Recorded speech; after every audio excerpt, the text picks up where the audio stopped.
Hello again to another very useful video.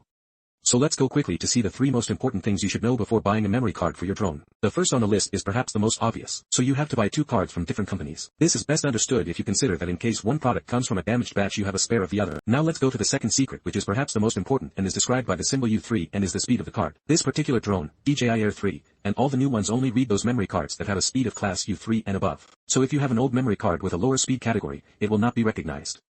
For reference, Class U3 memory cards are suitable for 4K UHD video recording at 60 and 120 frames per second. Now let's go to the third and last secret. Also, if you stay until the end you will learn an additional tip. So the third secret is to check the official list of memory cards recommended by the DJI company. The link is below in the video description. DJI's list therefore includes 11 memory cards from 4 different companies. Their prices range from €10 to €190. So for those of you who stayed until the end of the video, we have an additional tip.